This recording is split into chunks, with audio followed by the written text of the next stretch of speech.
Nice launch trajectory and countdown net. Pad is clear. 10, 9, 8. Launch auto sequence 7, has started. 6, 5, 4, 3, 2, 1. Go for launch.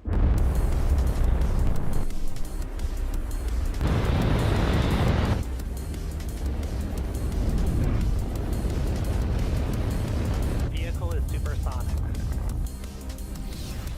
Stage separation confirmed. Dragon, separation confirmed.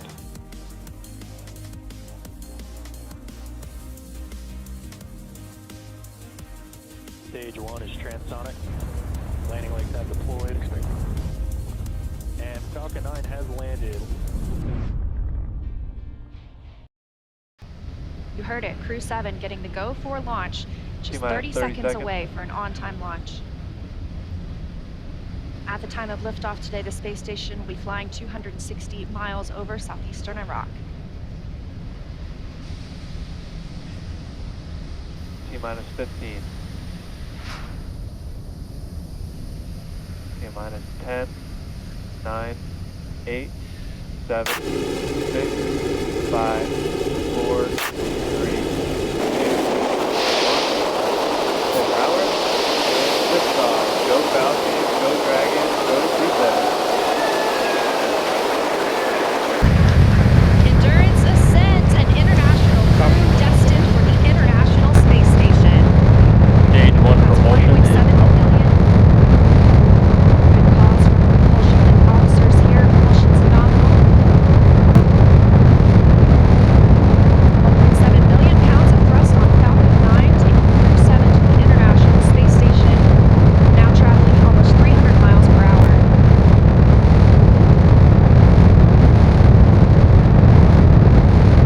Nominal power and telemetry. We are just about 10 plus 45 seconds into the 7th rotational crew mission on board Dragon and Falcon 9, and right now the vehicle is throttling down to help us pass through the period of maximum dynamic pressure.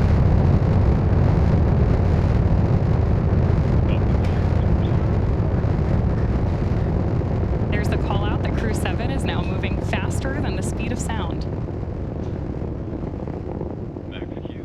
Stage 1 throttle up. Confirmation we have moved through max Q and are throttling back up. Copy, 1 Bravo. Heard that call from Jasmine on Crew-7, as well as confirmation from the ground. The call out for 1 Bravo means we are in the second and final abort mode for the first MVAC stage, chill but is continuing to underway. get good performance. We've got engine chill on the second stage MVAC engine. We will then be looking for MECO, or main engine cutoff, where the 9 engines on the first stage will cut off ahead of the first and second stages separating. Then the single Merlin vacuum engine on the second stage will ignite. We are now coming up on 2 minutes into the flight, the spacecraft traveling over 2,000 miles per hour. Really incredible nighttime views of Falcon 9 and Crew-7 on your screen right now. So as Leah just mentioned, we are keeping an eye on a couple of critical flight milestones coming up back to back here. Stage 1 throttle Those down. are going to be MECO, so main engine cutoff now that we're throttling down stage 1, followed by stage separation and second stage ignition. Main engine cut off. Stage separation confirmed. Copy, 2 Alpha. MVAC ignition.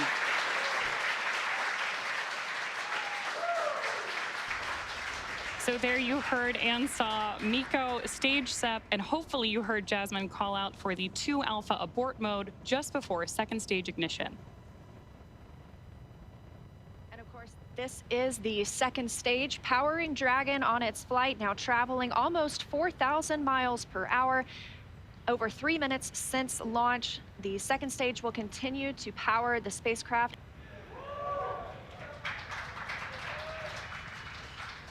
We'll be standing by for SECO. That's the next major milestone for this second stage engine. That comes shortly before 9 minutes into the flight, so we've still got some time on this engine. So right now, while Crew-7 makes its way to orbit, our first stage booster is making its way back to land. So you may hear the callouts here on the net shortly that we are in the middle of our boost back burn. Right now, stage 1 is coasting. Dragon, SpaceX, trajectory nominal. Good callouts there that Dragon is on the right track. And confirmation from Commander Jasmine McBelly.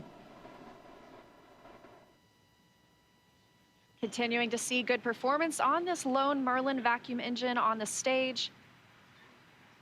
Also, as we've heard, nominal trajectory. That's the guidance, navigation, and control officer here at SpaceX stating that we are on the correct path. Dragon's pointed in the right direction. The second stage continues firing until, like we mentioned, second stage engine cutoff at about 8 minutes and 50 seconds into the flight.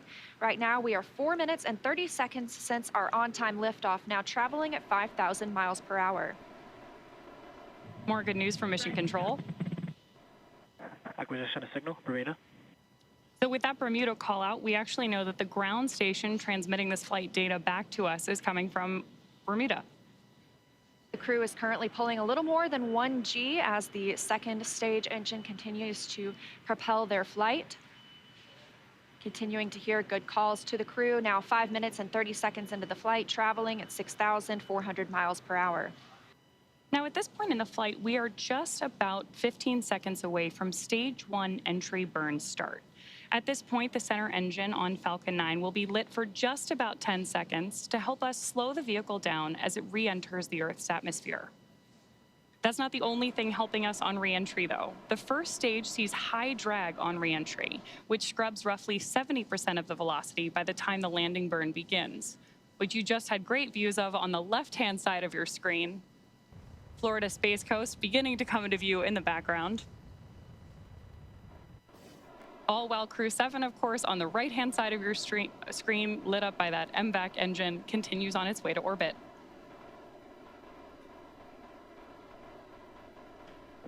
And we are now coming up on continuing to get good calls as we reach almost 7 minutes into the flight. Crew traveling at 9,400 miles per hour. Again, we still have about 1 minute, 45 seconds left with the second stage propelling the crew. And of course, we are also expecting that landing burn start from Falcon 9 any second now. Great views.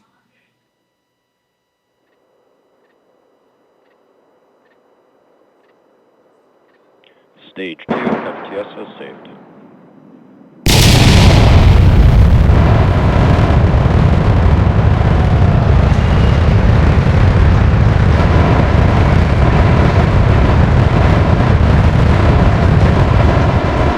Great news there that stage 1 has successfully landed back at landing zone 1 in Florida.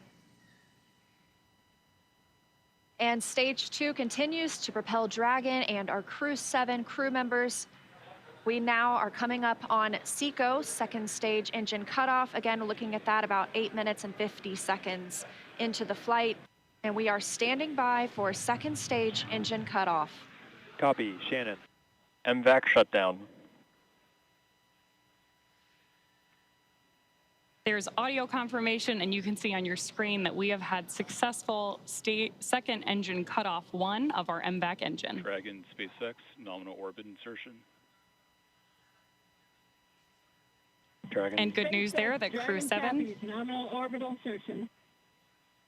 Dragon, SpaceX. Awesome to hear. Disarmed. Thank you.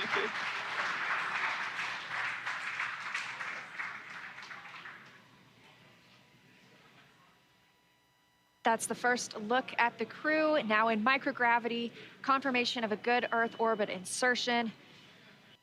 And what we're doing right now is basically letting any residual dynamics of the vehicle settle out prior to separation. And as we stand by for that separation, shortly thereafter, we'll be looking for the nose cone to begin deploying. That command will be sent, and we'll see it open shortly after. We'll need the nose cone to open to expose those forward bulkhead thrusters, as well as the docking mechanism with which they will use to link up with the International Space Station. After their ride, it's almost 30 hours long. Again, we had liftoff right on time today at 3:27 a.m. Eastern Time. The crew making a smooth journey into orbit. It's now been 11 minutes, 20 seconds since that liftoff. We had confirmation of good orbital insertion, and we are standing by for second stage separation from Dragon. Of course, you also have continued telemetry readouts from Dragon and Stage 2 in the bottom left-hand corner of your screen. Dragon separation confirmed.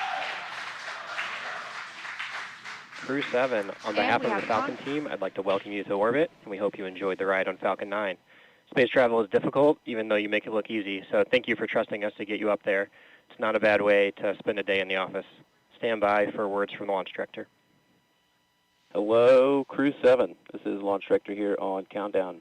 On behalf of the entire SpaceX Launch and Recovery team, I'm honored to welcome Dragon's first ever all-international crew to orbit. Счастливого пути, Gotor, Iterashai. Godspeed, Crew-7. Cheers. SpaceX, thanks for the ride. It was awesome. On behalf of Andy, Satoshi, Toshi, and I, we'd like to thank the multitude of people who've led us to this unique moment. We may have 4 crew members on board from 4 different nations, Denmark, Japan, Russia, and the USA, but we're a united team with a common mission. We hope the do serves to benefit our beautiful home planet and those on it. As you said, human spaceflight requires an unparalleled level of vigilance and rigor, and we thank all those who prepared not only us, but also this truly impressive spacecraft for flight. Finally, to our families, the greater burden of our choice to explore. Thank you. Go Crew-7. Awesome ride. Really incredibly moving words from Commander Jasmine Moghbeli now that she and her international team are up in space. That is going to end our coverage from Hawthorne until we pick back up with our docking coverage, like Leah mentioned, just about 30 hours from now.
Beautiful shot there. Of course, the nose cone has to deploy in order for Dragon to connect up to the International Space Station.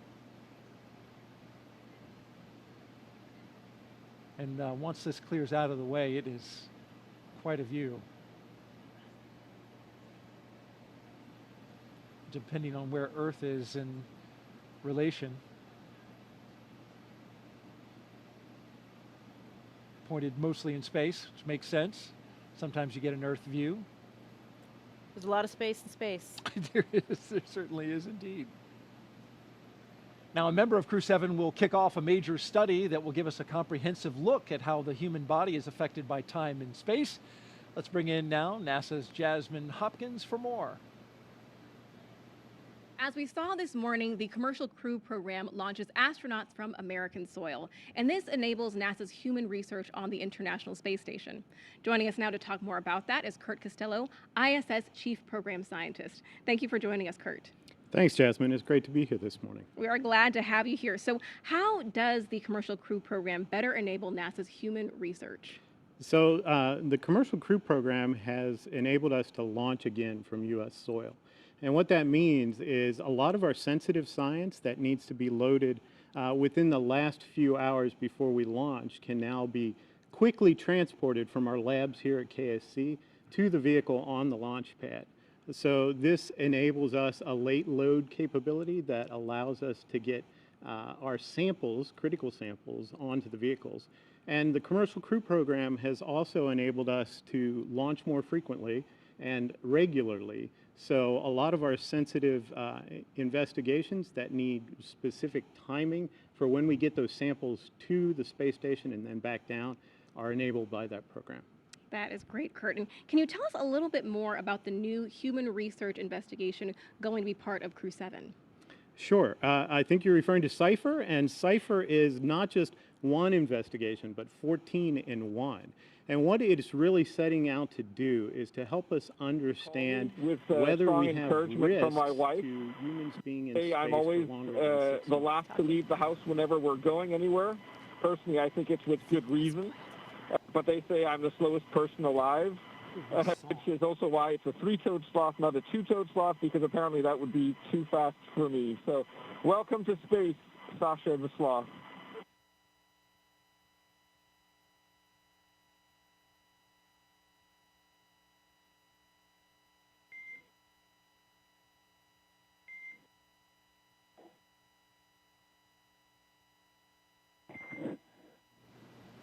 And Dragon, we appreciate the introduction to your zero-G indicator and noting that that is probably officially now the fastest sloth ever.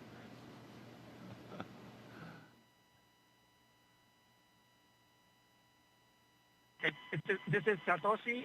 It's nice to be in space, and I'm very glad to see happy faces. 日本の皆さん、国際宇宙ステーションへ、再びして着実に仕事をしていきます。 Yes, I'm very excited. First of all, a few words in Russian, then in English. Всем большое спасибо, огромное восхищение тем, как мы прокатились на ракете, мы в космосе. Невероятно. Полет в космос — это результат действий скоординированных тысяч людей, которые работают в разных странах. Всем большое спасибо. Роскосмос, НАСА, PISA, JAXA, SpaceX. Моим друзьям и семье большое спасибо. Thank you very much for all your hard work. SpaceX, Roscosmos, NASA, ESA, JAXA, and all the partners involved in manned spaceflight. That's a proud example of how much we can achieve working together in harmony. Let's continue. Cool. Thanks a lot to everyone, to my family as well. Thanks.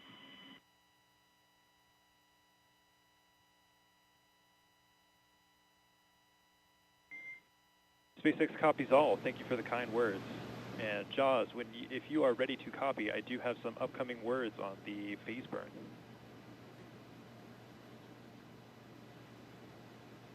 Expect a loss of signal. Good, Haley. Dragon is ready to copy.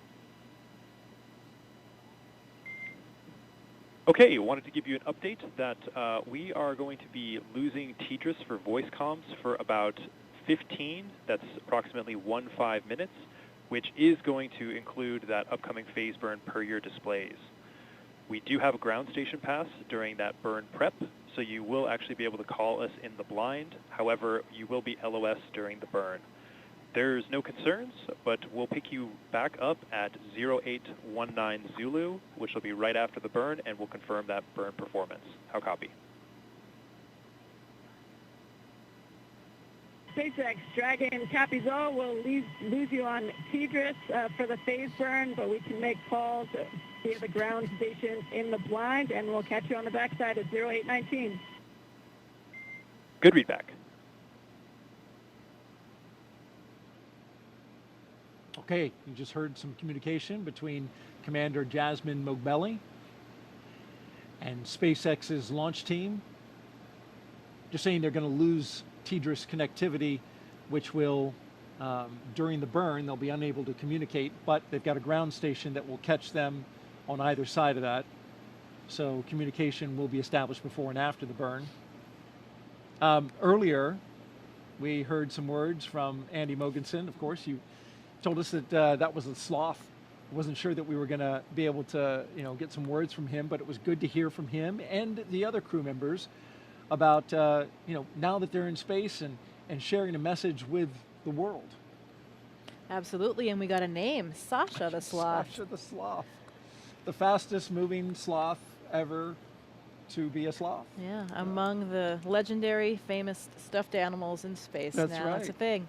Joins the long list of them. And so Jasmine, Andreas, Satoshi, and Konstantin are on course to arrive at the International Space Station around 8:39 Eastern Time tomorrow. NASA TV, well, we will be wrapping up our coverage, but you can follow along with Crew-7's entire ride to the station and hear real-time audio from that space to ground, which we were listening to just then, on our mission audio stream on YouTube. Make sure you look for the link on our NASA social media accounts and in the description of the NASA YouTube launch broadcast. And though our coverage here at Kennedy Space Center is concluding, Crew-7's mission has only just begun. They'll get to the International Space Station in about 30 hours. It's going to be a long ride. But then they'll be able to meet and join, I should say, Crew-7 to Crew-6, and that'll be quite a ceremony. Absolutely. You know, these first missions, these first moments in space are absolutely unforgettable. I'll never forget that. Feeling weightlessness for the first time. You're still strapped in your seat, but everything starts lifting up, your arms, your pencils, anything that was on the floor, the zero-G indicator, everything. And I remember looking across at my crewmate, just sharing those moments and those smiles. I know how happy that crew is right now. I am so excited for them and their mission. It will take a little while, 30 hours, like you said, to get to space station, but they are in space right now, and I know they're enjoying every minute. Congratulations, Crew-7. We are so excited for you. This is going to be an incredible mission on the International Space Station. Great words, Jessica. Appreciate those. And Crew-6 will be coming back down in about a week. They'll have a roughly 5-day handover, and then they'll return. Next up for us is our post-launch news conference scheduled at 5 a.m. Eastern Time on NASA TV. And of course, we'll have live joint coverage of docking and the Crew-7 welcome ceremony starting tomorrow at 6:45 a.m. Eastern Time on NASA TV, as well as SpaceX's YouTube channel. You can find mission updates on X, at NASA, at SpaceX, and on the web at nasa.gov, including, again, the link to that mission audio stream if you want to stick around with Crew-7 and be with them on their entire journey. Well, before we sign off from Kennedy, I want to thank Jessica Meir for being here on the launch broadcast and sharing your incredible experiences and all your insight, answering the questions, bringing pandemonium and showing them off. Thank you so much. We really appreciate having an astronaut, and especially you today on Crew-7 to share this with us. Well, it is absolutely my pleasure. Any good day when a rocket ignites is a great day for astronauts all around the planet. So we wouldn't miss out on it for the world. Very happy to be here and excited to share this moment with all of you. Thanks so much. And a huge thanks as well to all of our guests for joining us today, but most importantly, thank all of you for watching. For everyone here at NASA and SpaceX, have a great morning and keep looking up. We leave you now with a look back at highlights. 1, full power, and liftoff. Go Falcon, go Dragon, go Crew-7. Endurance ascends, an international crew destined for the International Space Station. Stage 1 That's propulsion is 1.7 nominal. billion. Good calls from the propulsion officers here. Propulsion's nominal.